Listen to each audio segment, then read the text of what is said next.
తెలంగాణ.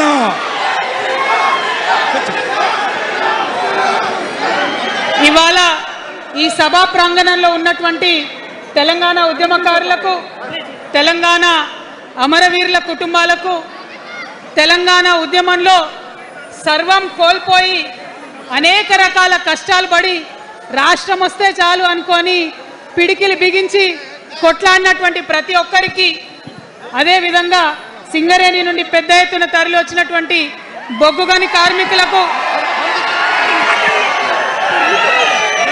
నాకు సింగరేణి చాలా ఇష్టం, కానీ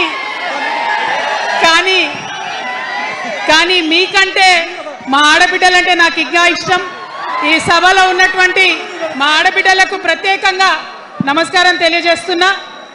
అదేవిధంగా అనేక మంది మా జెన్జీ వారియర్స్ వచ్చిండ్రు, మా యూత్ వచ్చిండ్రు, అందరికీ కూడా పేరు పేరున నమస్కారం.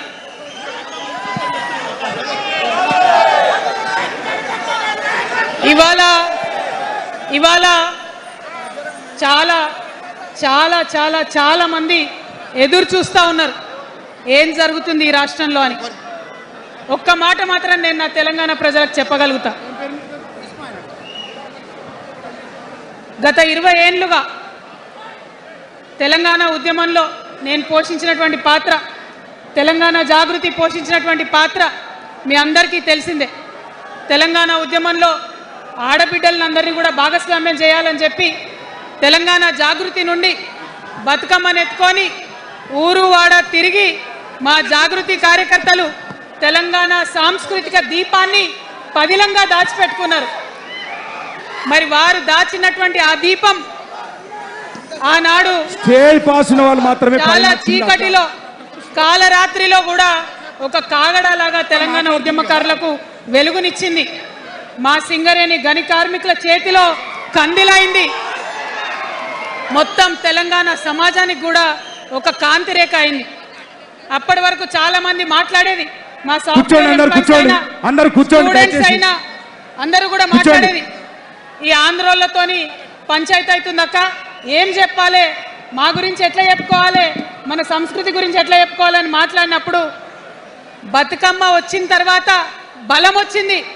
బతుకమ్మ పాట వచ్చిన తర్వాత ఇది మా సంస్కృతి, ఇది మా పండుగ, ఇగో గిది తెలంగాణ అని ఎత్తిన ప్రతి బతుకమ్మలో కూడా జై తెలంగాణ జెండా పెట్టి మా ఆడబిడ్డలందరూ కూడా బతుకమ్మ అంటే ఏందో ప్రపంచానికి పునఃపరిచయం చేసుకోవడం జరిగింది.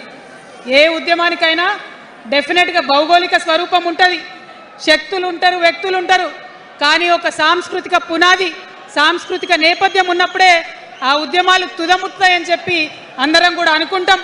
తెలంగాణ ఉద్యమానికి బలమైనటువంటి సాంస్కృతిక పునాదినిచ్చి ఆడబిడ్డలందరినీ ఉద్యమంలో జత చేసినటువంటి ఘనత ఇక్కడ ఉండేటటువంటి జాగృతి కార్యకర్తలదేనని నేను ఇవాళ సగర్వంగా ప్రకటిస్తూ ఉన్నాను.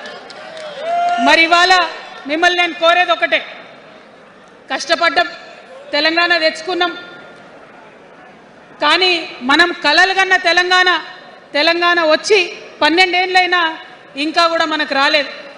ఏమేం కలలతో తెలంగాణ తెచ్చుకున్నామో ఆ కలలన్నీ ఇంకా